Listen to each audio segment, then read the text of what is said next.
Chers internautes, ñu ngi leen di nuyu fii ci yerimpost.com tey nag ñu am gan bu tudd Guinthieuss rédaction Yerim Post mi ngi lay dalal. maa ngi leen di ziar soxna si c'est vraiment un honneur bokk ci ñi ngeen xamante ni tànn ngeen leen comme seen invité am naa ci mbégte et j'en profite également pour nuyu waa Sénégal yépp ñi nekk fii ak ñi nekk bitim réew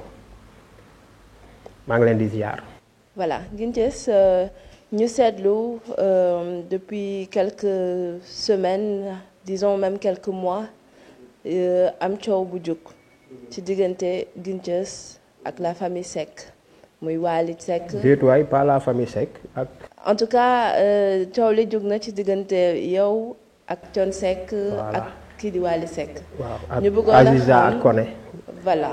ñu bëggoon a xam réellement quel est lan moo xew. jërëjëf merci pour cette question toujours dafay am pertinence même quand on parle de cette affaire dama ci daal di profiter rek ñaan la saisir opportunité bi pour mën a def benn déclaration en anglais parce que dafa am portée bu international bu scandale bi war a am te nekkuma ci di caaxaan lii nag may def Sénégal laa koy defal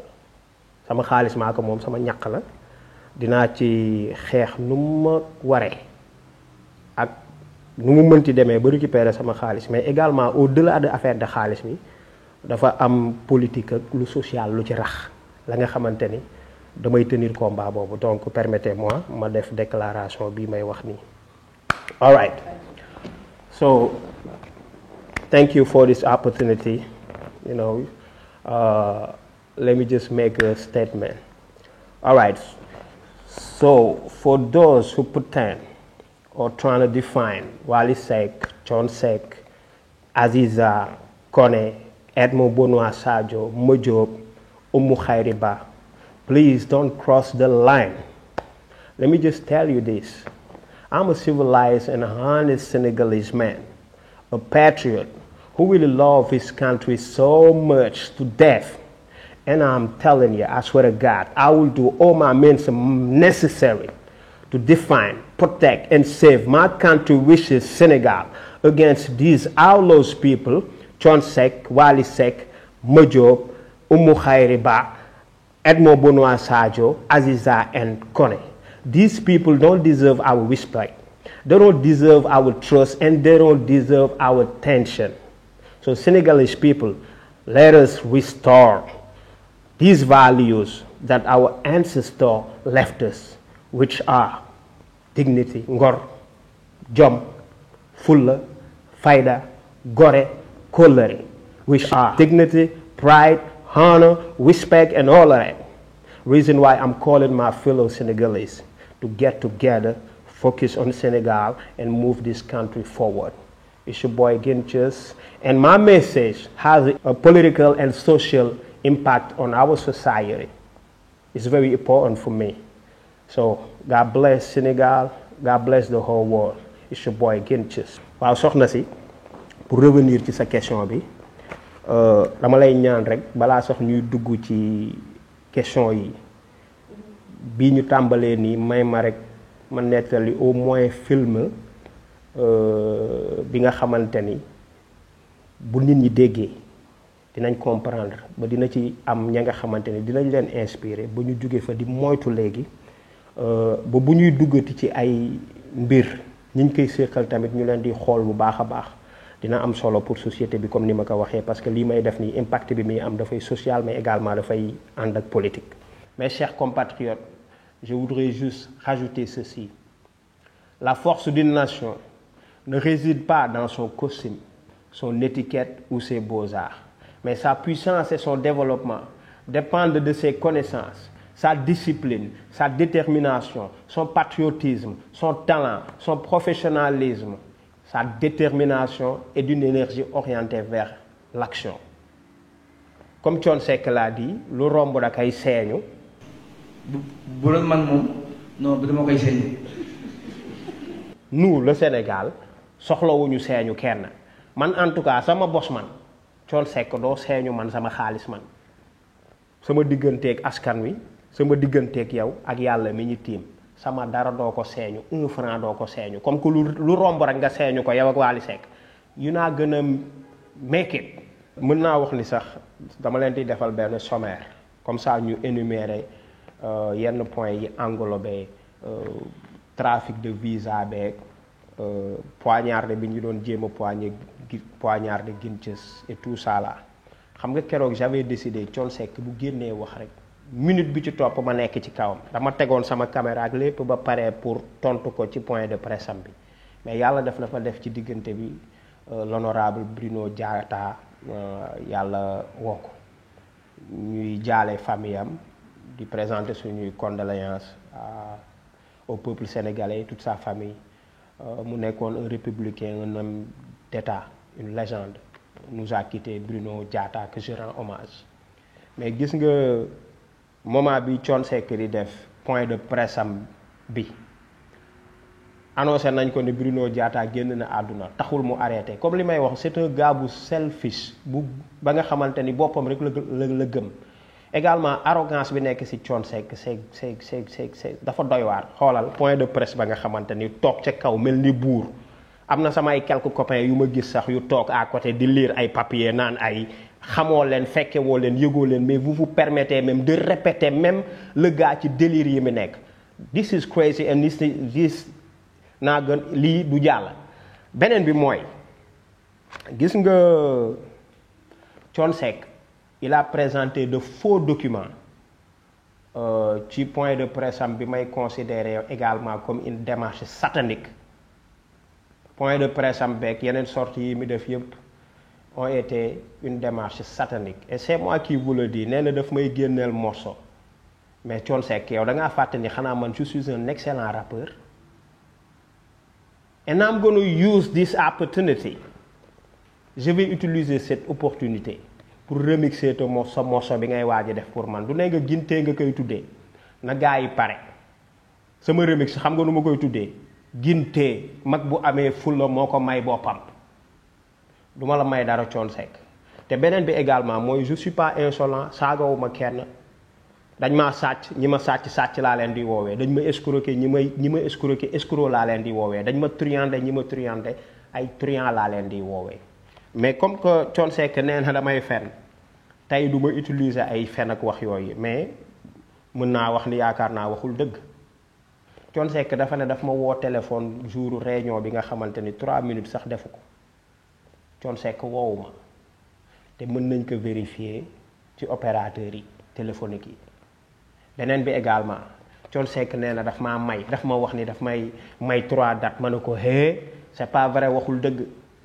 entente la ñu am entente bi gis nga 3 concerts yi dama ne ko benn rek la ñu mën a tëgg Montréal benn rek la ñu mën a tëgg Canada muy Montréal fa la Sénégalais yi nekk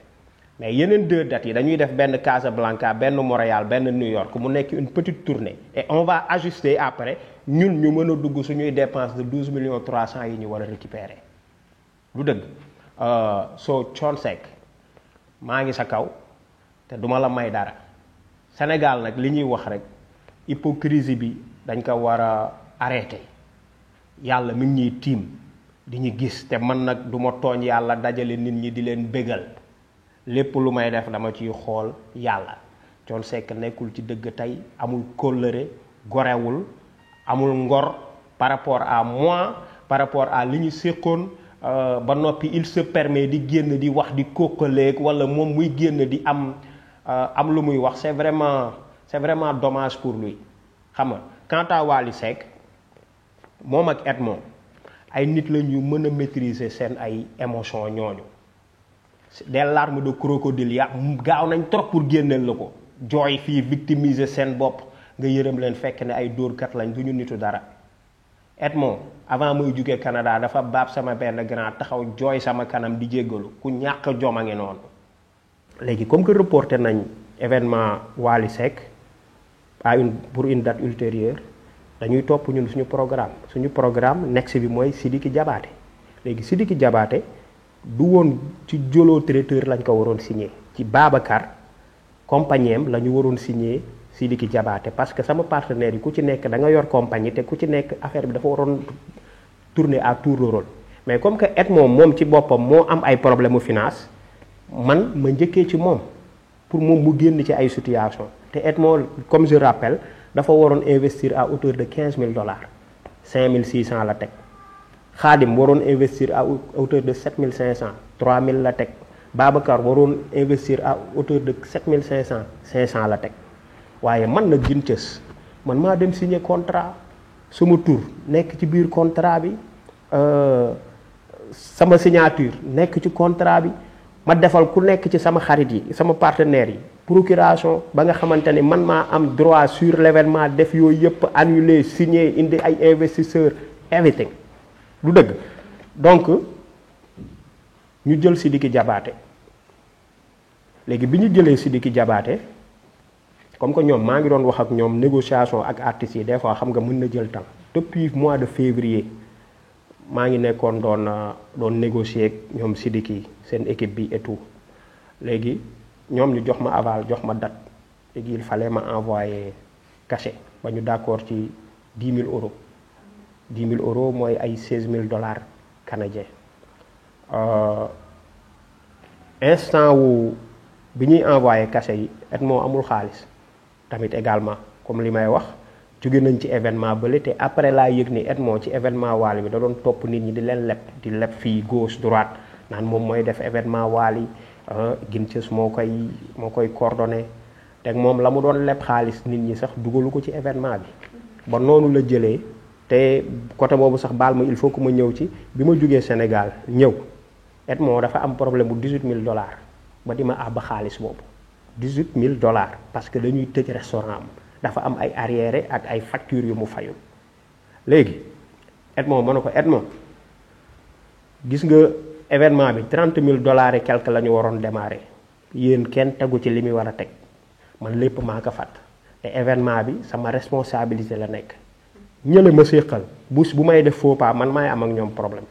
donc man awma lu ma la jox ci événement bi laay focus te déjà Sénégal laa jóge ñëw fii liggéeyuma fii man bu ma ñëwee maa fi dépensé xam nga léegi ci noonu ma ne ko dinaa xool man am na ay nit yu ma ameel xaalis un peu partout dinaa leen laaj buñ ma fayee lu ma la mën a dimbalee ma dimbale ko bu demeewul noonu nag man ci événement bi laay focus am benn mbokkam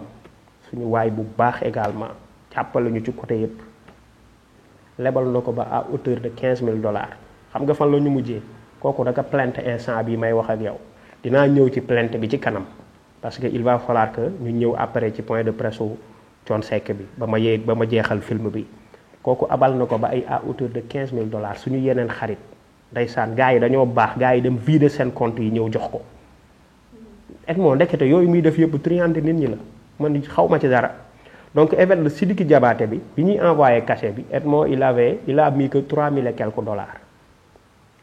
te ci Sidiki Diabaté bi sama même waajooju ma lay wax mbokkam la de parce que instant bi ma waree envoyé également cachet bi pour mu mat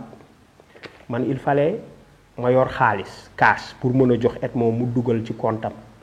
bu fekkee dama def waaye transfert c'est-à-dire ma def transfert banque ak banque dafay jël ay lu mu deedee ay 5 jours ay ouvrable ak yooyu waa Canada ñiy seetaan ñiy seetaan nii dinañ xam li may wax mais il fallait ma am cash pour jox ko donc te cash bi faw soit ma récupérer xaalis bi Western wala ma récupérer ko par banque du ma ko mën a am so mboqam boobu noonu ma lay wax xoolal moo ma abal $3,000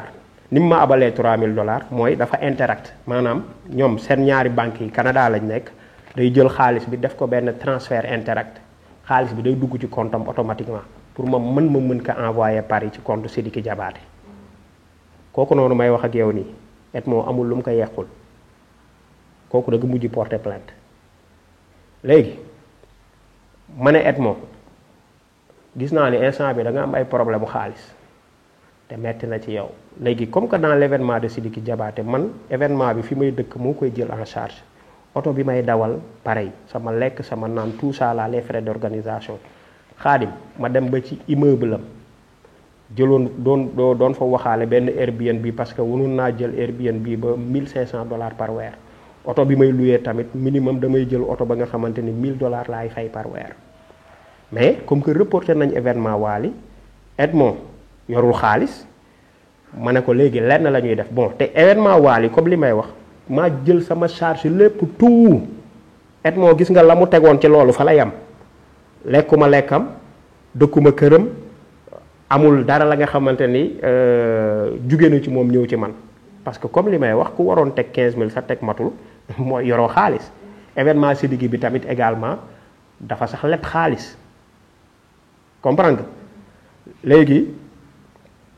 ma ne ko léegi Edmond gis naa ni situation bi xaw na garaaw ci yow léegi yow sa appartement bu modeste bu ndaw la yor sa appartement waa ji nga luye woon dafay génn man léegi dinaa bàyyi appartement bi Airbnb bi ma waroon jël war a fay $1500 par weer. événement yi boo koy def man centre ville laay dëkk samay rendez-vous ak ñëpp pour mën fa affaire yi mën a accessible ci nit ñi léegi mu ne ma waaw loolu de dina ma arranger tamit ma ne ko ñaata ngay fay appartement par weer mu ne $700 ma ne ko ok kon dinaa ko dagg ci digg bi $350 yu dugg investissement si sa compte ci événement bi ma ne ko également nit ñi ñuy indi fii parce que réunion yi ci restaurant bi lañ koy tenir ku fi ñëw lekk fii réunion yi ñuy tenir yëpp c'est dans le budget de l'événement parce que dañuy inviter sponsors yi dañuy ñëw négocier ak ñun des fois ay investisseurs et tout man également sama lekk ci biti dinaa ko wàññi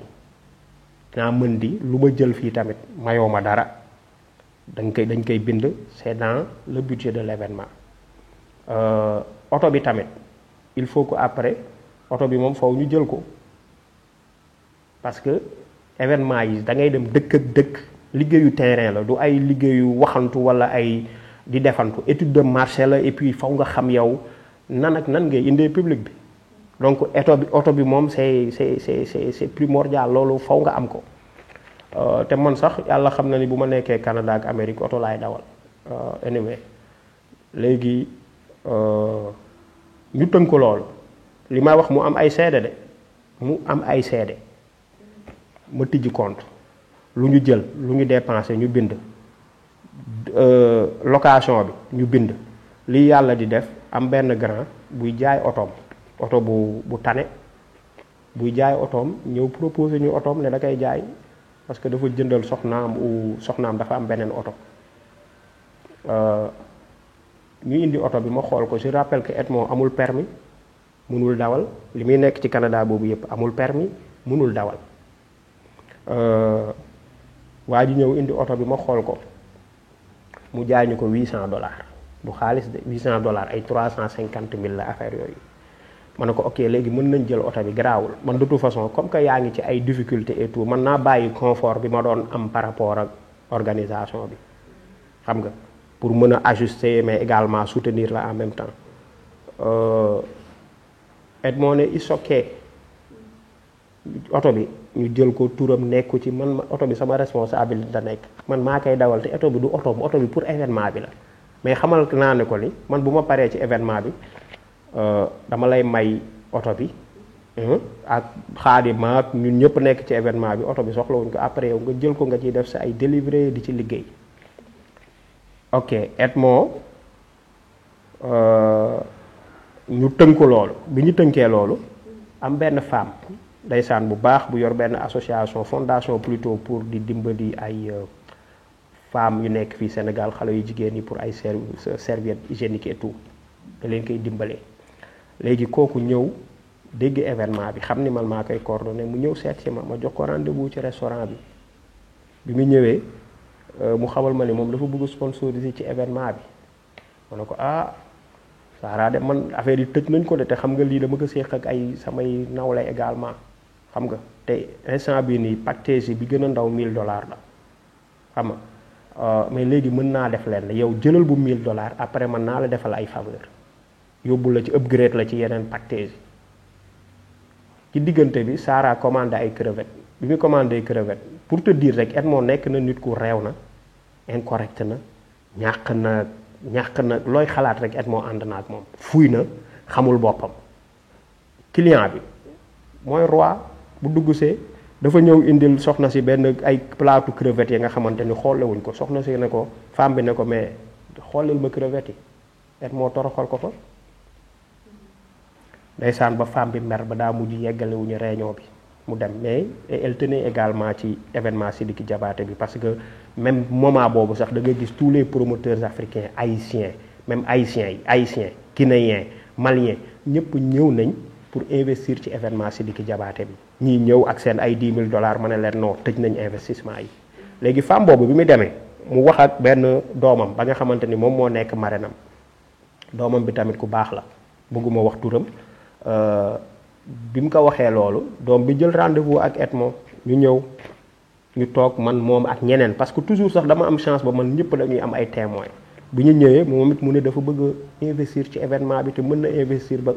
à hauteur de 50%. ma ne ko non instant bi moom événement bi tëj nañ lépp mais lenn xam naa ko dañoo reporter événement Wally Seck mën nañ la yóbbu foofu xam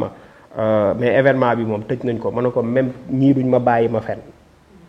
africains yi ñëw nañ fi même pour investir ñu wax leen ni tëj nañ ko mais quand même on va fédérer tout le monde bi ñëpp liggéey ci événement bi bu événement bi paree tamit ku ci nekk loo ci mënti am nga am ko mu ne moom seulement marrainam bi daf fi ñëwoon mais amul lu ko neex également mais moom soxlawul xaalis li muy bëgg rek moom mooy bu investir bénéfice bu mu ci am mu may ko marrainam bi pour mu def ko ci fondation bi pour xale yi muy dimbali Sénégal ay Tambacounda Popenguine et tout ma ne ko loolu nga wax de c'est noble tëjoon nañ affaire yi mais kon garaawul bàyyil ma tijj ko dinaa xool soit di nga mën a investir à hauteur de $10 000 wala $5 000 bi ma xoolee ma ne ko léegi mën nga dugal $5 000 ndekete Edmond ci ay plan wam xoolal lekk xaalis bi rek la bëgg ndaw si bi muy dugalee $5 000 comme ni may wax événement yi c'est traçable man du xaalis ay jaar sama loxo lépp ci compte Edmond lañ koy dugal xaalis bi daa dugg rek Edmond pendant xaalis bi comme li may wax jour ouvrable yi toog na une semaine xaalis bi available lu mu tuddati maanaam xaalis bi affiché wul ci compte Edmond te Edmond compte am ay minus lay am c'est-à-dire moins mbala nga fekk fa $0 wala moom mu ameel banque bi xam nga bi xaalis bi duggee Edmond ñëw ne ma wëy xaalis bi dugg na mais dama bëggoon àbb ko ba dimanche li may wax boobu xaalis baa ngi dugg ay mardi mu ne da koy àbb ba dimanche comme ça mu mën a def ay jaay mën a fay parce que restaurant bi dafa war a fay weer bi ak ay facture am te yorul xaalis ma ne ko Edmond lii xaalisu jàmbur la xam nga te événement bi xaalis a koy def également te xaalis bi xam nga dépense yi fa mu jëm Edmond ne non amul problème Edmond xool ne teel la xaalis ba dimanche ba jot mooy loolu am benn jour ma war a dem ci événement guinéen yi pour def promotion ñëw war a laaj ko ay $600 xaw ma $800 pour génne ay flyers ak affiche Edmond ne ma xaalis bi lekk na ko xaalis bi def na ko ci restaurant bi ma ne ko Edmond yow waxoon naa la événement bi nga séparer compte yi ñun dañuy liggéey ci événement bi mu marché mu dox te xaalis moo koy def dara warul taxaw Edmond pour la première fois mu yëkkati baatam bi mu yëkkatee baatam genre da nga foog ni man amuma jàppal bàyyil ma ne ko hey li ma la wax waxul nit la te man ñàkkuma fayda ba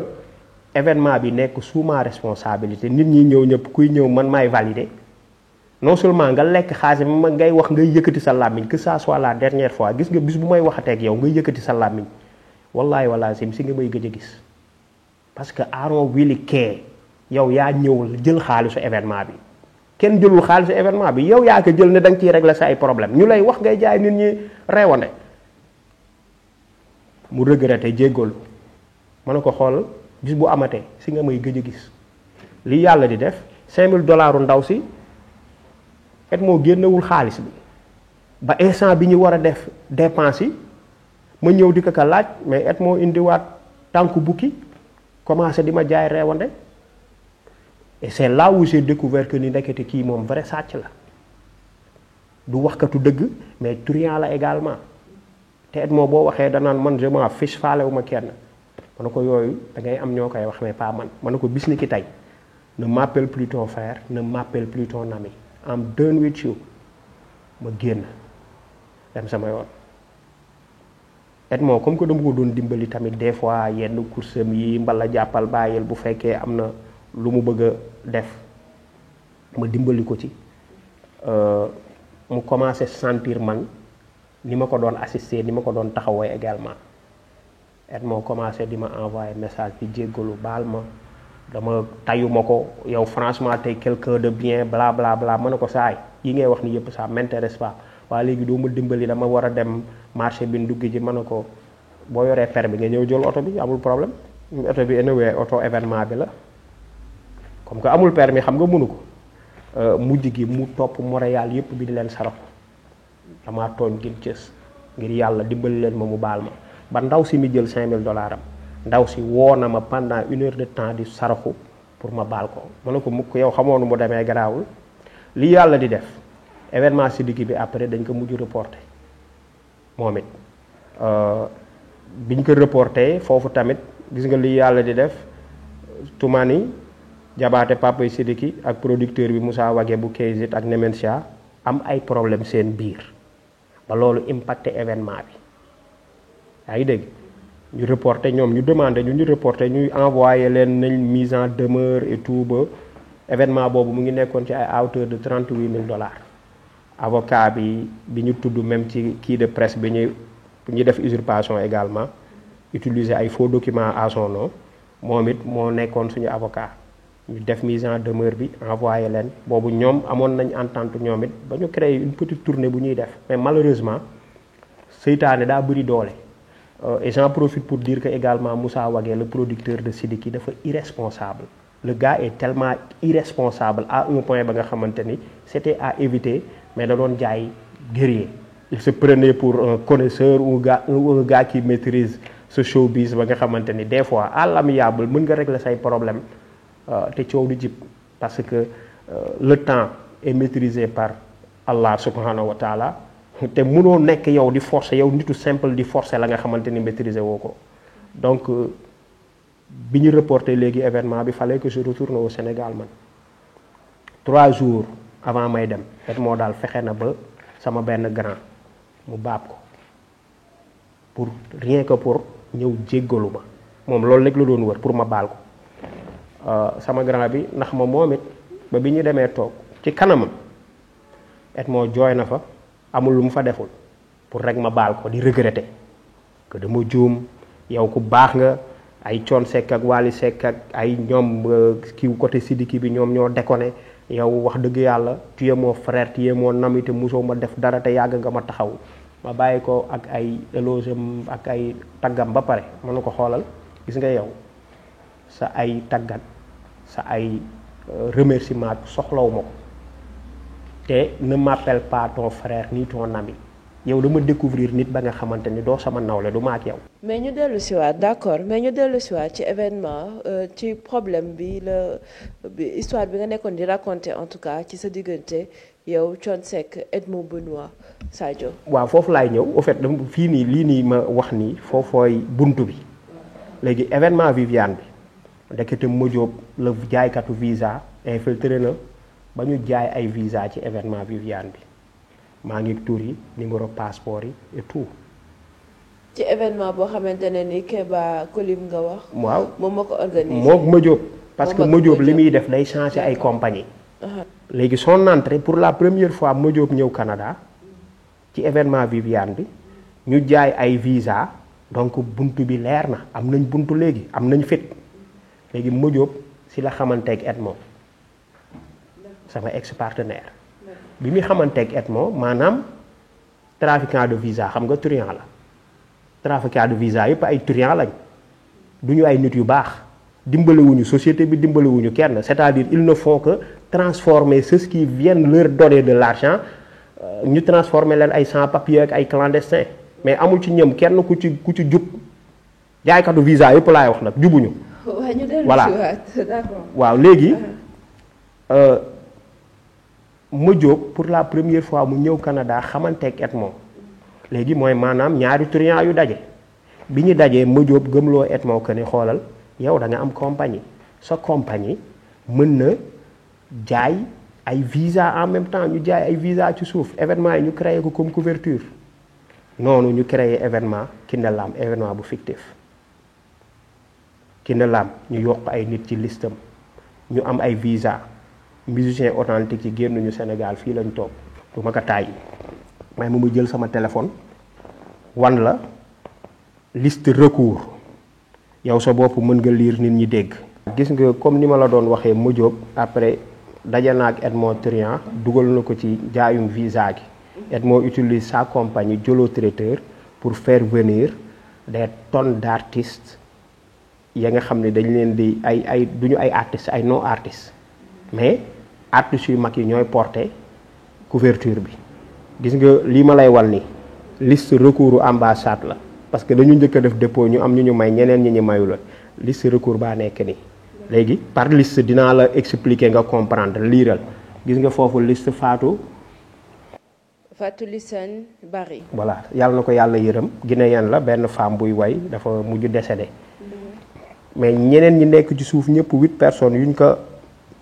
yuñ ko boole ne ay musiciens lañ kenn du ci musicien ñëpp nga Canada. D'accord. Fraude au visa de la part de Edmond ak Madiop wàccaatal beneen liste bi. liste Dame Sène et le groupe Yexin. voilà Dame Sène xamul woon ni sax man maa ko xamal ni yow dañ laa créer groupe xamul woon ni sax dañ kaa créer groupe. donc Dame Sène xëy na demoon Canada uti ji ay ouverture moo ko intéressé woon jaaykatu visa yi Edmond ak Madiop ak Oumou Kalsoum Ba boobu ñu jaay ay visa sur son dos. mais événement yi enfin lii nii artistes yi nii pour événement moo tax ñu. waaw mais bu fekkee xëy na def seen tour. waaw mais artistes yi ñoom dañuy ñëw ne leen dañuy signé ak artistes yi contrat léegi nag artistes yi day am ñu nekk en phase ak ñu nekkul en phase ku mel ni Wally Seck ak Thione Seck ñoom ils étaient en phase comprendre Viviane ak Kiné Lam wóoruma mais police dina def anyway joobam you know liiraatal après nga gisaat liste Djiby Seye et le Garmi Fall Orchestre. voilà liste Djiby Seye boobu mujjul dem parce que dafa paraît-il dafa voyagé woon feneen Garmi Fall Orchestra boobu le cousin de Edmond Benoît Sadio bu tudd Félix Habib Sadio ci liste boobu ci dépôt bu njëkk ba lañ ko may moo tax gisaatu turam répété wu fii ci recours bi moom dugg na Canada depuis te dañ kaa jàppee woon comme chef d'orchestre xamul musique xamul nu ñuy musiquer nga wàccaat ci suuf ñu ne la liste styliste ak yooyu donc ñii sur le dos de l'immigration canadienne ak de l'image du Sénégal et de la communauté sénégalaise bu Canada la ñu jaay ay visa transformé ay nit ay sans-papiers ak ay clandestins. c'est-à-dire que ay événements fictifs la. voilà yu ñu créé. des fois mën na bañ a nekk fictif mais des fois mën nañ jël artiste bi comme couverture comme ni ma la doon wax Kiné Lam ay vrai musicien seen visa génn nañ mais fii lañ leen bàyyi yokkaat ay nit ci listam nit yooyu fictif ñëpp dem nañ ña nga Canada. donc dans cet événement de décembre là ils ont fait une opération de plus de xanaa ëpp na ay 100 millions ndax 5 millions la ñuy laaj par personne ba noppi ku nekk ñu demandé la également billet d'avion day 5 millions yi billet d'avion dañ ko ciy boole même billet d'avion yi ñii dañuy frauder ay ticket fraude dañuy trafiquer frauder ay crédit carte jàmbur pour jënd ay billets d'avion ils sont dangereux ces gars-là. Edmond a rejoint Madiop ci mafia bi donc même au mois de décembre Madiop daf ma woo téléphone au mois de novembre wala non décembre daf ma woo. décembre dernier 2017. waaw il était super excité.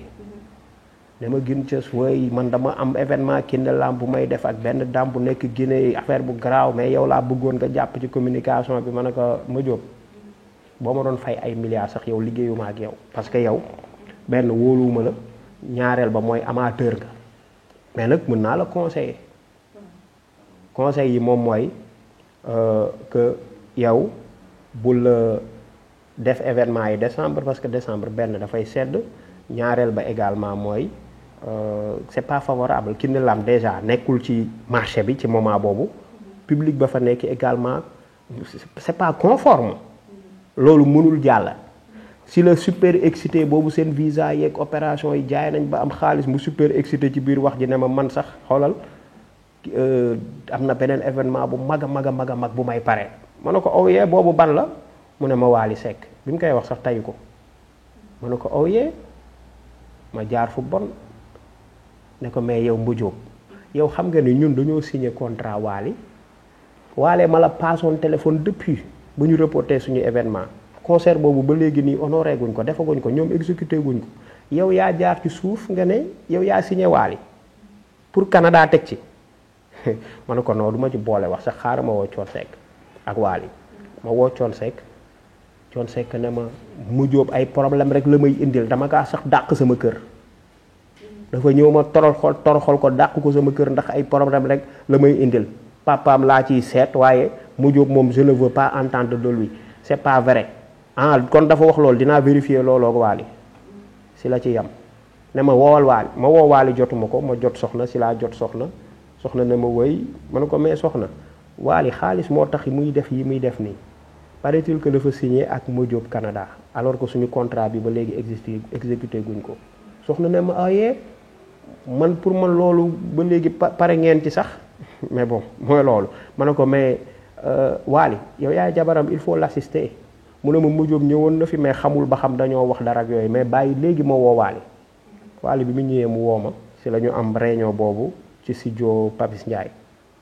bi ma ñëwee jour boobu xaw ma lan la mais ay conseil rek laa doon jox Wally xam nga yàlla dafa bëri doole te conseil yi ma ko doon jox te loolu xam naa dina am impact tey ci suñu relation parce que yi ma ko doon wax yëpp mi ngi koy gis tey benn bi ma njëkkee ñëw dama ne ko Wally est-ce que da nga maa gis ma lay fréquenter mu ne ma non ma ne ko ça m'intéresse pas du ma la fréquenter bokkuñu monde et que yow da nga bëgg ku lay jay looloo la neex man nekkuma ci yooyu je suis ton grand te li ma gëm rek mooy utal la ay circuit beneen bi mooy Wally dinaa la wax benn affaire sa popularité bi est-ce que da nga ko liggéey ma ne ko non yàlla moo ko namm ci yow sénégalais yi bëgg la du sa musique du dara yàllaa ko dogal léegi nag gis nga bu ko yàlla dogalee wa faddalnaahum ala kaasirin man xalaqnaa tafdiilan amal yërmaande ci jaamu yàlla yi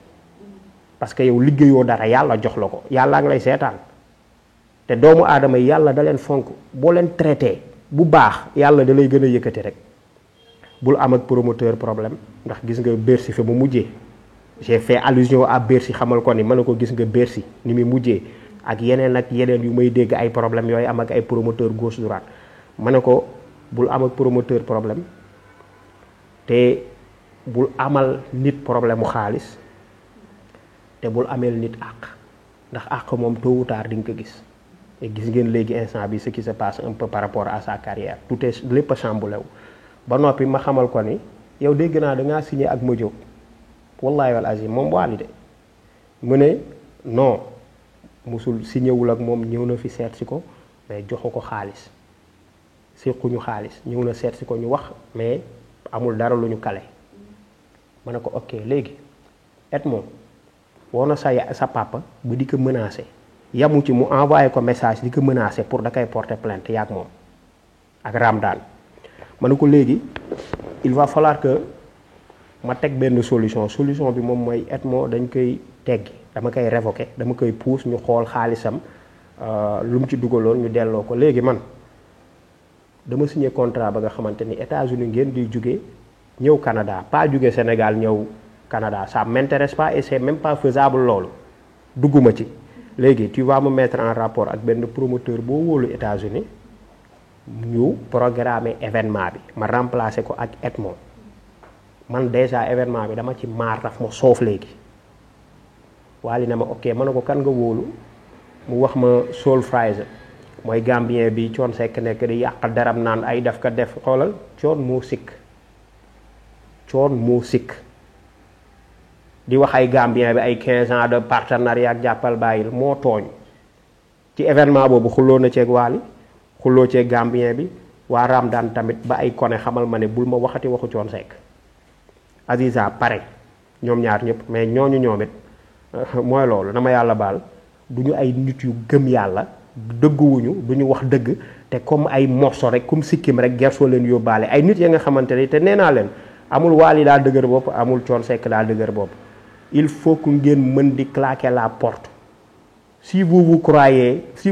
que ni ay vrai manager ngeen li ngeen di def mën ngeen ko da ngeen koy def ak talent bu ñu leen di fenloo wala ñu leen di ñàkk fayda na ngeen di ñàkkloo fayda na ngeen di claquer porte yi dem seen yoon bu boobaa li ngeen di wax dina mën a nekk dëgg mais yéen di ngeen signer contrat di ngeen dem négocier bu wax dëgg jotee ngeen ne doo leen wax dëgg vous n'avez pas de choix comme ni koy Thione Seck di waxee ñoom ñëpp a ñàkk choix bon Wally ne ma ok léegi dafay dem Kaolack bu ñëwee dina ma boole ak Soul Frizer pour dire que ni man wax dëgg yàlla ñi ko xam ñëpp lu baax rek lañ may wax ci moom dañu ma naan nit bu baax la maag moom mosuñu gisante mais nit bu baax la ma ñëpp di wax la doon donc Wally bu nee moom la wóolu également confirmation wulu kooku tamit ku baax la malgré ay difficultés la ñu am ñoom États-Unis ak Thione Seck léegi ma ne ok Wally mu tombeek feetu décembre yi ma may espace Wally ba le 10 février mu jóge juma ay vers 15 heures Mouhamed Seck raq Wally woo ma téléphone xamal ma ni balaa maa yegg foofu baal ma parce que ci sama sortie bu mujj bee ma defoon sur Pikini maa ngi wax que Wally ni muy victimiser boppam ba tudd fa waxu Akon mais man jour bi may wax ni laa doon yedd Wally xamal naa ko ni Wally je vais te mettre en rapport ak Akon je ne parle pas de ton talent ni musique bi ngay def mais je vais utiliser ta popularité comme argument afin de convaincre Akon comme que dans le monde où nous sommes aujourd'hui waxatuñu ay puissance militaire ak ay puissance leneen léegi démographie la ku la ëpp nit on va utiliser le public sénégalais qui te suit bu Gambie bu Mauritanie pour mën a convaincre Akon ndax Akon chaque fois bu may wax ak moom ci loolu la may wax mënuñu ñëw nii rek parce que fii l'environnement des affaires n'est pas aménagé. Well, that's what we're working on. You know, I've been working on it for the last 2 years, trying to find distribution systems and an organization and some kind of business form that'll work in Senegal, that'll work to be able to distribute music and also be able to promote it outside the U.S. But it's been a challenge, and we're still working on it. All right. So you promised last time to produce Carlo D. So how about that? Well, you know, because of Carlo D, it's the same situation. You know, what I don't want to keep him so local. And we're trying to find the right system, right infrastructure to be able to force him outside of the, Senegal, not just in the U.S. Because otherwise, if we do it for him in Senegal only, we're not helping him. You know, and I want to find the right infrastructure before we move heavily on Carlo. You know, it's just a matter of time, but we're coming soon. Yep, ladies and gentlemen, Akon hip hop selector. Good day, good emotion, dang. Bookie the boogie, the Shia. Interest, ejabi, the part selector. Akon, all of you, naka mo, yaa ngi góorgóorlu mi ngi gën a dem. maa ngi góorgóorlu xam nga, maa ngi jéem rek. xam nga maa ngi làkk rek comme ça sama wolof gën a baax quoi. yow God bless you brother. te Akon en tant que professionnel ak niveau bi mu toll li mu yéene Sénégal mais ëpp na ay ñëw grand jàppale ma ak yooyu chaque instant bu ma ko gisee ci loolu laa koy laaj il a des idées il veut faire mais xam nga ñun suñu musique bi tamit c'est pas trop exportable booy xool côté musique culture urbaine bi mbalax bi moom c'est une musique locale moom kenn convaincre kenn outside. même yenn artistes yi ngay gis nii sax yu mbalax maan yi bu ñu bëggee am sax yenn ouverture faw ñu dem def yeneen genre musique mais ok mbalax bi ñun suñu deret la suñu musique la ñun comprendre nañ ko xam nga mais c'est pas une musique exportable côté culture urbaine bi également seuls les groupes comme les PBS fii Daara J Foas groupe yooyu noonu ñoom ñoo am chance su maîtriser également beneen côté bu international bi sinon groupe yu bees yi liggéey bi boo yu bees génération bi dafa laaj liggéey ba nga xamante ni dafay am solo trop pour ñoom ñu mën a understand mais également tegu ci piste yooyu parce que mbiru musique bi du ay affaire da yàqamteeg ay saale une carrière du ci ay fen lañ koy lal du ci ay caaxaan carrière dafa war a jaar yoon ñi ciy yëngu tamit ñi gravité autour tamit de la musique nekk ay professionnels yi nga xamante ni maîtriser nañ li ñuy def tamit ci anam bu nekk donc Wally ma xamal ko ni dinaa la booleeg Akon et je rappelle que ni Akon nit bu baax la maa ngi xam Akon depuis les années 90 Akon ba ma xam ba nii may wax ak yow nii Akon te bu ma lay wax Akon ni mu nekkee star sax Akon superstar planétaire la c'est une légende la Akon mais Akon noonu la taalibewee Akon ba ma xam ay 92 ak 93 ba Akon bii ma xam nii musuma gis changement ci moom. je faisais partie même de Akon Live Africa en 4 ci bureau exécutif bi ci ñu doon organiser concert u Akon bi mu génnee albumam Trouble Akon bi ñu dajee Paris du temps de Ablaye Wade xoolal def xam naa ni man mi ngi ñëw ci man xam naa ni peut-être xàmmeewuma mbala mais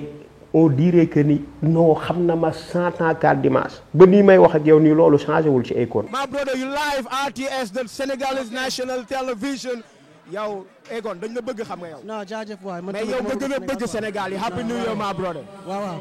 tey moom neexoon na ma trop sama xol bi moom seet na tey moom Sénégal jaajëfate waay merci mais sànq maa ngi la gis sur scène bi I was like mais kii dafa dof kii dafa bëgg a dee. non gaa xam nga sama gars yi foofu ñoom samay gars yi sama mbokki lañu xam naa moom sama duggee foofu duñu ma def dara quoi. non yow da nga bëgg comme ñoom ni ma bëggee quoi xam nga. God bless you my brother one love. Akon nit bu baax la. et que Wally loolu ma ko waxoon jour boobu bu fekkoon dëgg la ci li mu génn dem di victimiser boppam ba frère u Akon bi génn di démentir kon bu boobaa dina ma ne non jën kës jaru ko parce que histoire bi laa am ak Akon donc c'est pas vrai il se victimise boole ji dafa bëggoon changer communication bi également comme que man génn naa di def sortie pour ñu fatt affaires yi rek wax ay affaires yi nga xam nit ñi dañuy dem après focus ci loolu mais malheureusement nit ñi dañu raisonnable même les commentaires ku nekk jox na Wally Seck ak Thione Seck toor ak seen équipe. gis ngeen pour profane yeeg ignorant yi nekk bu Wally Seck dafay tooxi doona ñu génn di wax naan ay dañ kaa soxoreek dañ ko iñaaneek Wally Seck man maa ko tuddee seigneur du mbalax pour encourager ko pour may ko fit de près ou de loin ma koy jàppale. yéen boo leen fekkewul yëgoo leen tinoo leen Wally sa carrière bërki démb la ñun on est là depuis ba ñu nekkee booy. et j'en profite gis nga Thione Seck ba muy tëgg Kilimanjaro ñun dañoo xeeboon Kilimanjaro man à l'époque xam nga lu ma doon def dama doon feesal les grandes salles de Dakar ñi fi nekk fekke ko ñu ngi fi ay Métis Sakana Cercle Mess Arsenal Mall 2 sold out la ñu doon def ñun discothèque internationale di rën série bi boobu xam nga Wally Seck xalaatul dem bay xalaat musique papaam di tëgg Kilimanjaro ñu dàq ko ëpp fukk junni yoon public donc bàyyi leen mbala diw il est devenu milliardaire xamoo leen nu mu amee ay milliards rek ngeen bëgg a def un saint fekk waa ji ci ay fen ak tuuxi doona la def ba am li muy am léegi nag xool leen vidéo yi ngeen dégg lii Wally Seck di wax ci man en tant que son grand. di gërëm Gintes muy nag ku yéene africain ku yéene sénégalais. c'est ça gars dama gis li ma fi nekk yëpp daf may jéem a branché ci link boo xamante ni mooy link bi gën a gaaw. link bi gën a gaaw mooy showbiz. showbiz bu ñu ko waxee mooy dafa war a commercial. c'est ça mi ngi may jéem a commercialiser fu nekk. donc je te remercie vraiment sa yéene ci woon yàlla na egg sa yaakaar bañ a tas lépp li nga bëgg ci musique africaine ci sénégalais bu représente dëkkam bitim réew. yàlla na ko yàlla moo tëri parce que xam naa ni yaa ngi dox pour loolu. gis ngeen lew doy waar la waa ji def. maa ngeen def New York City Sénégal Africa.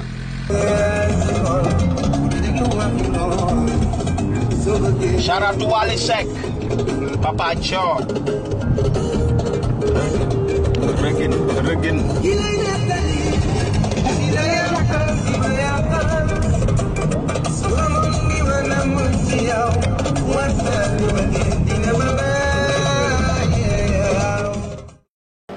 waaw c'est tout à fait sérieux parce que nag yow xam nga on a eu la chance de séjourner aux États-Unis macha allah nga liggéey fa liggéey bu rafet yàgg. ma liggéey fa sa benn xarit bu baax. mi ngi ñëw Léo Bassel waaw Léo am donc toog nañu États-Unis dugal nga ma ci ruq yoo xamante ni. je pense que su fekkee waxal naa yàlla yow yaay africain bu fa mos a dugg. ndeysaan yow ñu yaa baax waaw nga yóbbu ma fa ma gis ko. ndeysaan donc connexion yooyu du ma ko fàtte. maa ngi ciy appuyé maa ngi ciy dem comme lu mel ni Jerry Wonder. macha allah Mbacke Dioum fii waa Montréal ak lay xaar. everybody maa ngi appuyé. et ay connexion la yoo xamante ni nit da koy téye. donc fépp bouton rek baax na dama koy gis. te yaa ngi ñëw. ladies and gentlemen c'est moi qui vous le dis. Wally c'est une star confirmée et internationale. Thione Seck nga ñëw naan ay si laa xam ni Faramareen xaw ma sa doom mooy vrai Faramareen. keroog laa xam ne Wally Seck mon fils est un vrai Faramareen. vrai. du ma def différence su askan man du ma def discrimination entre jaamu yàlla yi ndax innamal mu'minina ikhwa laa gëm mais dinaa la xamal dama lay rappeler comme que je trouve que ni man Faramareen égal escroquerie ak ay truande ak wax lu dul dëgg na yem ci yéen man de fu baax laa jóge te ci ligne Muhammad sallallahu alayhi wa sallam laa jóge ay dara laa sant yaruñu ma ci ay fen yaruñu ma ci jël yëfu jàmbur yaruñu ma ci wax lu dul dëgg gis nga sama maam ba ma nekkee xale xam nga ci lu ma doon yar yow de sarax sax bul ko jël waroo jël sarax ndax surtout rasulullahi nga sërif nga doo jël sarax ñaanal nañ la ba pare gis nga bu ñu ne allahumma salli ala sayyidina muhammadin wa sallim wa sahbihi wa sallama tasliman ñi ngi may ñaanal de yàlla def na loolu ba pare nag ndamoowu moo ko gis nga tey jii am na ñi nga xamante ni sax mën nañ taxaw ne waa mais sërif wala te yow yaa ngi ci musique beeg yooyu c'est un autre débat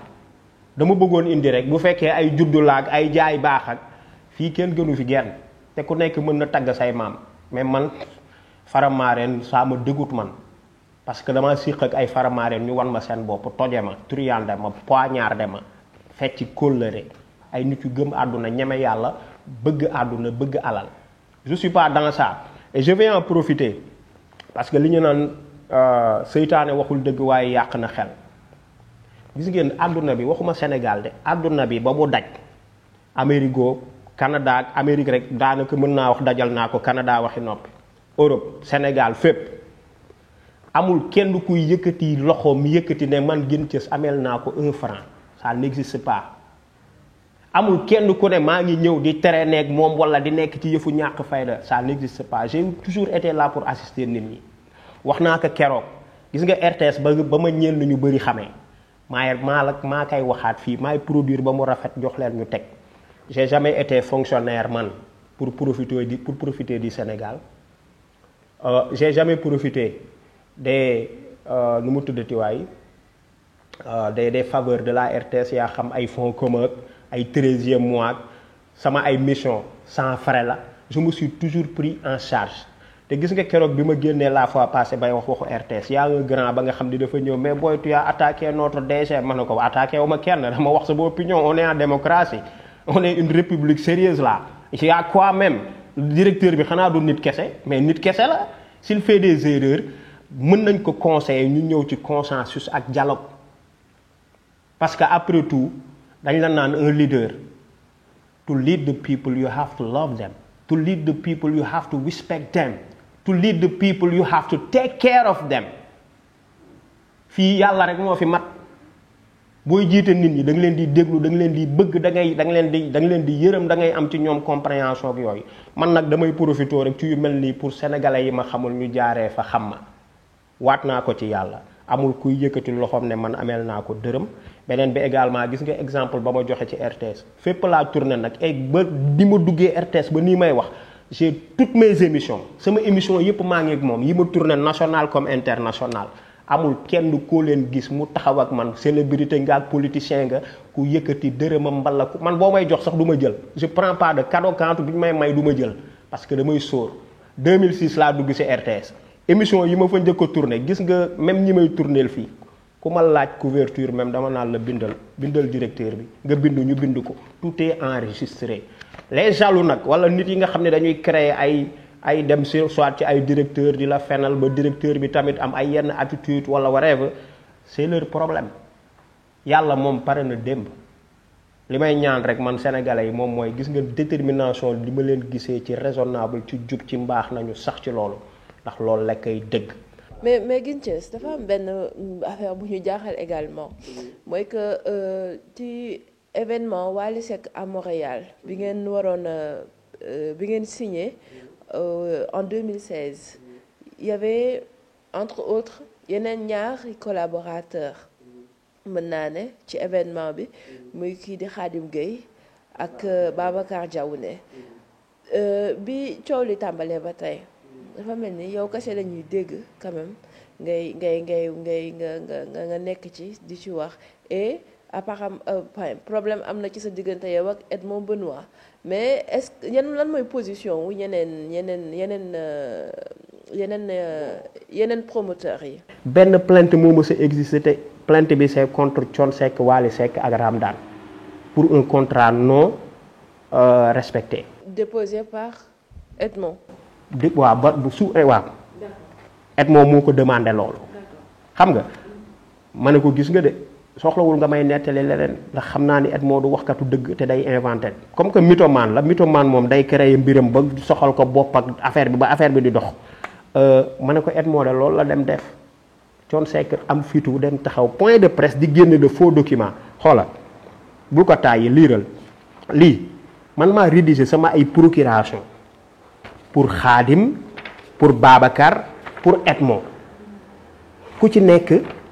ma rédiger le même procuration bi pour protéger seen ay investissement mais également mu protéger man dara bañ a verbal baal ma nga lire procuration bi te xool je rappelle xam nga dañoo dem génne xool leen bu baax documents yi ñu wane ci point de presse bi amul sama signature a ngi nii ak sama tour ci procuration yépp gis ngeen ah xoolal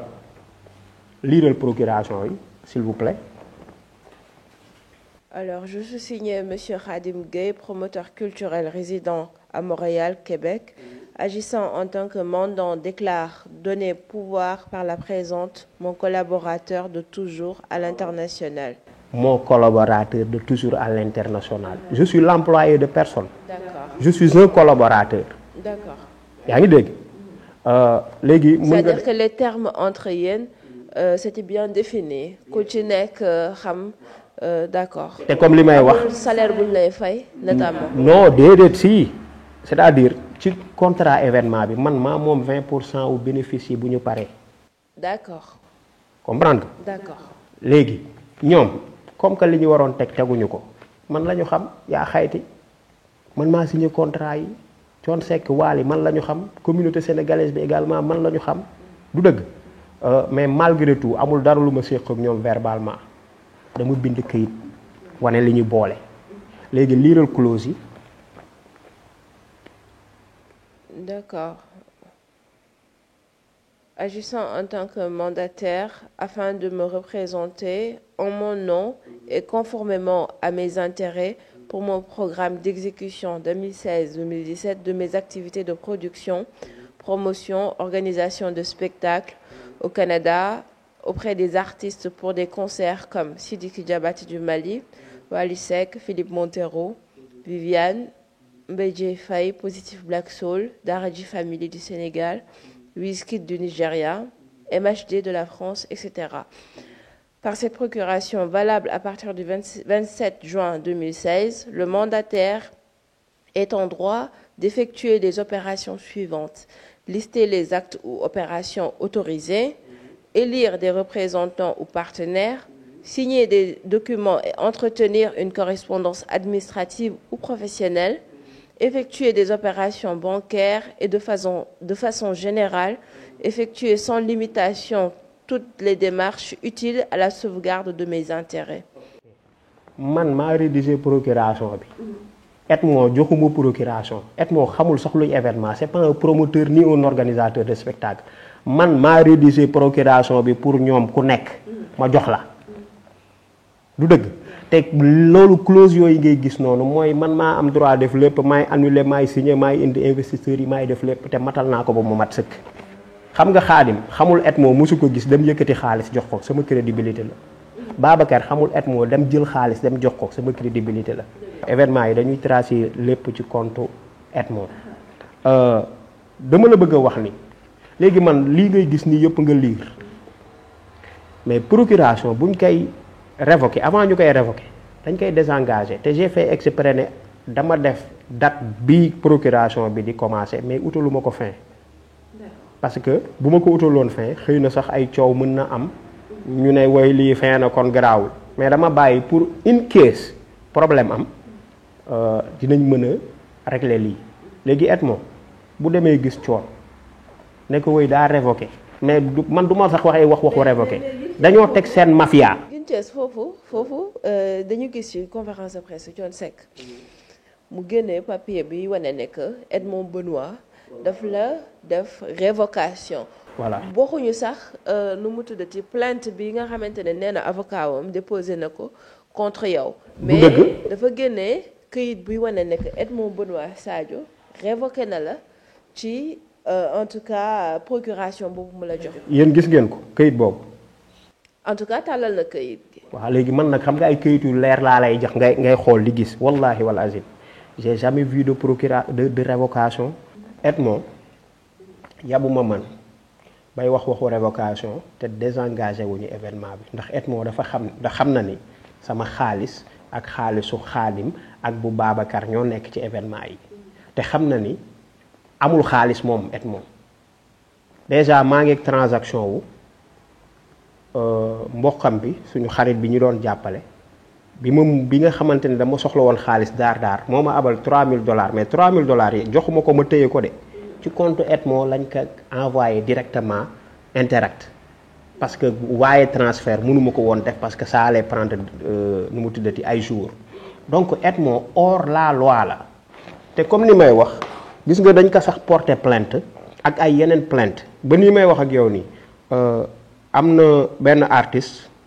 dinaa tudd turam sax ndax ku siw la Canada Ilam artiste sénégalais bu géree moom it Edmond dak abusé na ko en même temps amel ko xaalis mook jabaram ba ñooñu ci boppam xam naa dinañ ko plainte xoolal gis nga lii nii mën nañ ko teg ci écran bi mu leer parce que dama nëbb en rouge fii turu ki ko porté plainte yow liiral please Edmond hors la loi la sàcckat la truand la mythomane la également. Cour de Québec, chambre civile, division des petites créances. waaw liiral numéro dossier bi bu la neexee gis nga numéro dossier bi. D'accord. gis nga turu Edmond lépp à côté.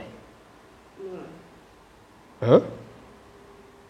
La partie demanderesse déclare ce qui suit.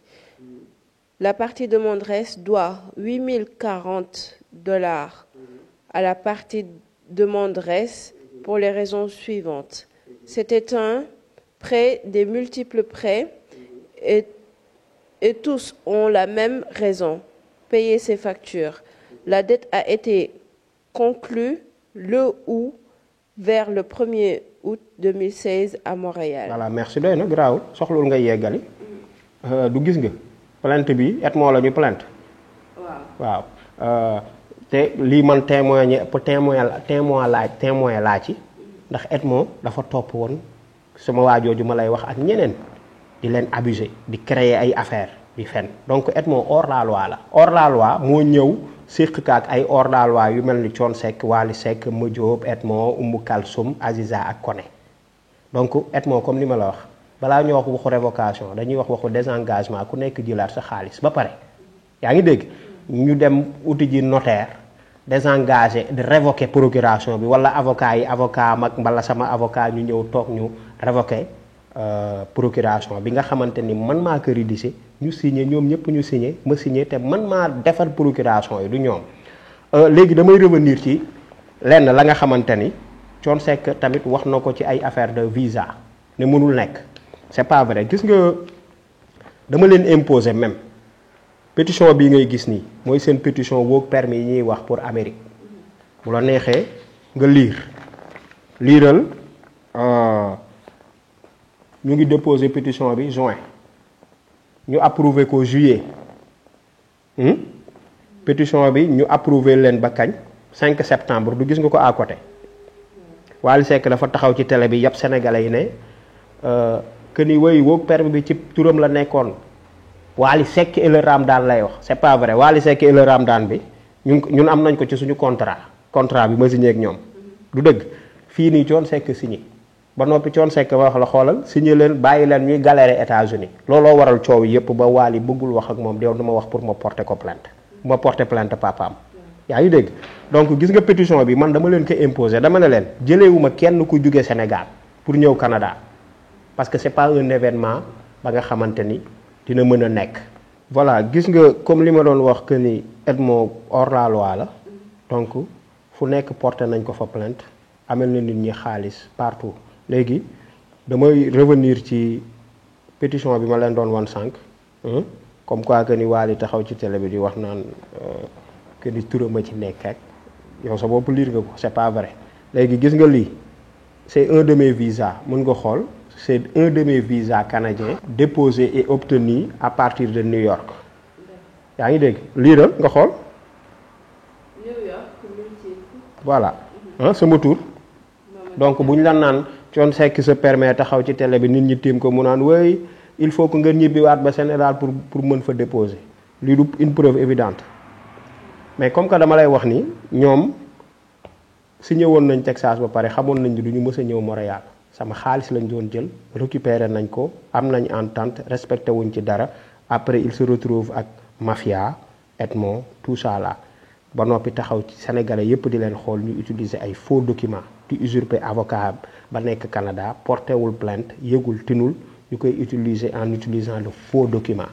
mais moom est-ce que daf la attestel que ne yëgul tinul. kookan la que Edmond Benoît avocat bi est-ce que daf la attestel que ne c'est que Edmond Benoît saisiru ko pour me porter plainte contre yow. waaw daf ma la ko ko wax bien sûr confirmer d'accord. daf ma ko wax te comme li may wax ni avocat bi yor na sama téléphone yor sama email te procédure bi lim la may mooy da ngay mise en demeure aviser ma ba pare y a rien yooyu yëpp de tel amul boole ci immigration bi muy dem utiliser di napp nit ñi bala di napp Thione Seck ak Wally Seck wala ba Thione Seck di répéter may wax mu jël fay naan ay journaliste bi liiral yow xamuloo xamaandoo xamoo nu affaire yi demee ngay liir naan way dañ kaa porter plainte pour escroquerie may wax naan l'affaire Guinchess non lii du affaire Guinchess de affaire Thione Seck la Wally Seck ak Edmond Madio ba Konek Aziza ak Oumou des trafiquants des escrocs loolooy wax ji c'est pas affaire Guinchess naan ay duma ci tontu même nit ñi approuvé wuñ la yow Thione Seck tu n'es pas crédible tu n'es pas aimé yaa créé sa bopp ay ennemis partout sa doom ci boppam amoo ci moom kilifteef maîtriser woo ko donc koy maîtriser yow ñëpp nga bëgg a am ak ñëpp problème it's not gonna work du jàll te man comme li may wax ni nga génn wax benn rek maa ngi waat ci kawam parce que nekkuma di faux par rapport à cette affaire donc dama bëggoon également nga lire contrat bi Wally Seck dafa ne papaam la dama lay démontrer ni loolu du dëgg liiral fii engagement bi ci kaw. Entre les sous-signés Thione Ballago Seck Wally Seck groupe Ramdan domicilié en son non taxawal baax na loolu rek la. du contrat la. Thione Seck Wally Ballago Seck Thione Seck en tant que manager personne morale de Ramdan Wally Seck en tant que artiste et le Ramdan. xoolal fii liiral fii ci préambule bi ci suuf préambule bi. Wally Seck dispose du droit d'exploitation du spectacle pour lequel il a engagé le concours de ses musiciens. Merci beaucoup abal ma Wally Seck nee na papaam la c'est pas vrai da waxul dëgg liiral paragraphe bi billet d'avion 15 personnes États-Unis Canada et tout avant dernière bi. D'accord. Billet d'avion 15 personnes, USA, Montréal, USA. Per diem $20 par jour par personne, hôtel, accommodation, sono, Blackline, etc. À la charge de Joe le traiteur, de monsieur Edmond Benoît Sadio et monsieur Mamadou Kamité. Guinchess mooy man léegi xool liiral kii bi litige bi en cas. C'est l'article 13, compétences juridiques. En cas de litige sur l'interprétation du présent contrat,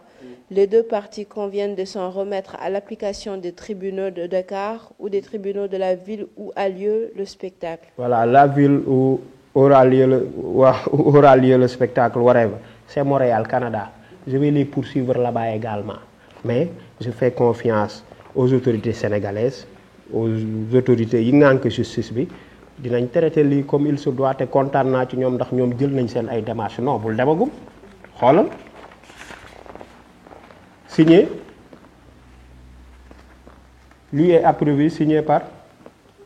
Thione Ballago Seck. bi ci des. le manager. Aziza la au nom de Wally Seck après. Guinchess c'est pas Edmond de c'est moi man maa signé léegi Wally Seck nee na taxaw di minimiser Aziza. naan way c'est pas un manager bu sama manager la pour tëgg ay playback alors que Wally on a eu des réunions par rapport à ça cet événement ok léegi man dama bëggoon ci lii may wax ni leeral sénégalais yi lii nii lettre bu ma ambassadeur du Canada au Sénégal bind la pour remercier ma ci action yi may def man yaa xam social wala développement culturel wala whatever liiral s'il vous plaît maa ngi jégalu de soxna si maa ngi lay abuser même ndax suñu problème suñu détail bi Alors, c'est le gouvernement du Canada, ambassade du Canada, Monsieur Mamadou Kamité, journaliste culturel RTS. Monsieur, je souhaite vous remercier chaleureusement du soutien que vous avez apporté à la section politique de notre ambassade pour la promotion des activités de la quinzaine de la francophonie 2011. Votre contribution s'est avérée inestimable, permettant de relever le profil du concert de l'artiste canadien Vox Sambou et du village de la francophonie. Cet appui a également permis de faire entendre des messages d'une grande importance pour le Canada, c'est-à-dire la nécessité de veiller au respect des droits des enfants et à l'importance de lutter contre l'exploitation des enfants par la mendicité. En espérant avoir à nouveau l'occasion de collaborer avec vous, je vous prie, monsieur, de recevoir l'expression de ma sincère considération, signé l'ambassadeur Perry G. Calderwood. Voilà. Lii c'était en 2011 par exemple. Donc man ci lii laay dox pour les relations bilatérales entre le Canada et le Sénégal am nañ une communauté sénégalaise respectée au Canada. Je vais les protéger contre ces trafiquants de visas, contre ces malfaiteurs, contre ces fraudeurs. Nga xam ne ay La plainte, elle suit son cours? Oui, bien sûr. Au niveau du Sénégal, yes, bien sûr. Comme li may wax, la DIC m'a interpellé et def na ñaari PV. Donc DIC ñoom ñu ngi def seen ay enquête ak yooyu xam naa comme li may wax ñoom dinañ leen woo après. Léegi man dama bëggoon rek comme gis nga déclaration boobu ma def en anglais ci tàmbali ci commencement bi porter scandale bi lay wane au niveau international. Déjà lii rek au niveau national ñëpp ils sont au courant de ce qui se passe kenn àndal ak ñoom nag mais gis nga la ma doon wax ci ngor dignité ak ay jom li ñu suñu ancêtres yi bàyyi valeurs yooyu loolu la ñuy maintenir ñun te kontaan naa trop ci sénégalais yi la ba leen di gis te xoolal je vais prendre mon temps dem ci fi ñu posté yëpp par rapport ak affaire bii nii ñi doon commenté yëpp naa leen répondre man personnellement parce que xoolal nëbbatuwuma saalewuma te sénégalais yi ñun ñoo bokk bu ñu nangu kenn di ñu féewale li ñu jaxase Wally ay profane rek ñooy nekk di waxal par rapport ak moom Wally Seck buy def musiba wala Thione Seck buy def musiba ñoom duñ ko fekkee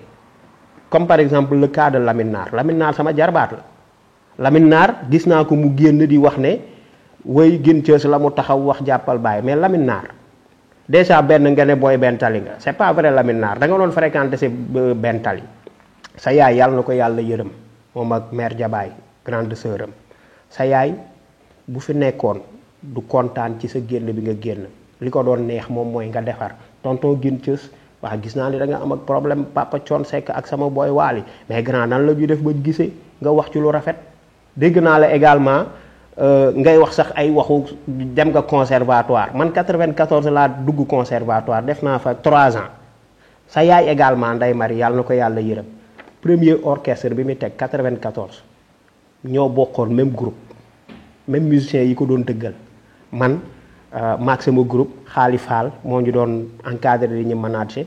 moo nekkoon batteur bi Lamine Fofana bi nekk ci Wally Seck nii may wax ak yow nii témoin la ndax il faisait partie de ce groupe yaa ngi may dégg booy benn tali noonu lay agiré soit da ngay gëree wala nga nekk defarkat mais doo wax lu dul dëgg te Lamine bul mës a yëkkati di waatate ci yàlla ak yonent bi te doo wax dëgg aéroport bi ngeen di dem États-Unis yow ak Wally ci sa kanam laa jëlee vidéo publicité Montréal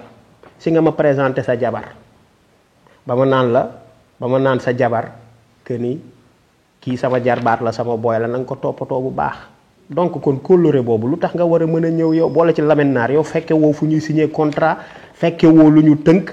yow ba heure jotu demee nga Guinthie Seydi est-ce que am na ñu ci jug dox ci tànku jàmm? Si am na ñu ci jug comme grand Aziz Dieng ministre conseiller du ministre de la culture ak acteur culturel dem na seeti ji Thione Seck a voulu me voir ma ne ko du ma toog ak moom du ma wax ak moom lu muy wax na dem dikk wax ko fa man benn problème lenn laa soxla sama xaalis sama crédibilité nag du ma seetaan ñu may fenloo toje ma sàcc sama xaalis li ma waxanteeg yëpp defuñu ko il se retrouve ak trafic de visa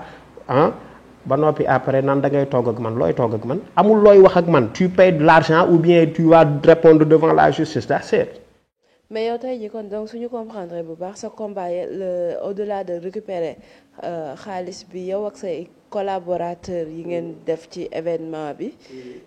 c'est aussi une manière de déclarer la guerre ci trafic de visa. Quant à l'immigration nag awma ci lu may reculer également ceux qui vendent des visas fekk ay nit yu yor ay 5 millions encadré wuñ leen ñu leen di transformer ay clandestins ñooñu je vais les combattre. On en a marre de voir des Africains di dee ci ndox bi on en a marre de gis ay Africains ñu leen di jaay ay Libye on en a marre que ces jeunes remplis de talent ñuy jóge fii Afrique même si on n'a pas le choix di génn di dem de l'autre côté dañu war a gëm suñu bopp et build suñu country. Alright, voilà donc man j'en profite vraiment pour ci sortie bi pour nuyu Sénégalais yëpp je suis encore plus fier qu'avant de sama réew Sénégal ak attitude bi nit ñi yor j'encourage également les autorités sénégalaises qui ont vraiment pris cette affaire au sérieux ba tey jii police nekk ci di ci def liggéey bi muy war a def yàlla nag dëgg rek la bëgg et que ku jubul tamit ñun waruñu seetaan ñu jubul di yàq suñu dëkk wala di ñu boole suñu biir ñuy dóorante di xulloo soxlawuñu kenn di xeex ak xulloo parce que da ngaa fan benn nit yaa xam da ngaa fan Wally wala da nga fan Thione Seck xamoo luy Thione Seck ak Wally di def dëkkoog ñoom xamoo lu ñuy def man nag damaa siq ak ñoom xamanteeg ñoom am ak ñoom kóllëre ngor loolu nekk suñu ay base relation ba ñu fecc ko mbéjum kanam nag boroom a koy fajal boppam te bët yanul waaye xam na la bopp àttan xam naa ni ñii ils sont vides ils sont que daal et ay danger public la ñuy dox Thione Seck nag xam nga lan laa koy woowee léegi moom mooy le procureur général ak le juge xanaa day usurper léegi ba moom comme que moom mooy décider moom procuration bu ñu désengagé wul mu naan moom mooy décider naan moo am sa xaalis Thione Seck tu es un usurpateur bu fekkee nag yow yaay procureur wala juge bi ci dëkk bi dina leer. léegi nag maa ngi gërëm ñëpp di gërëm sénégalais yëpp di ñaanal ñëpp Sénégal dëkku ixsaan la dëkku rafetal la nañuy rafetal ku nekkul ci dëgg également ñu teg la ci dëgg man nag je suis tellement fier de mon pays que je représente un peu partout un ambassadeur culturel un acteur culturel bu nekk di def liggéey ba nga xamante ni pour njariñu Sénégal la du dëgg donc maa ngi gërëm ñëpp di gërëm Yerim Post merci pour cette opportunité que Dieu bénisse le Sénégal que Dieu bénisse le monde entier it's your boy Ginchis Bra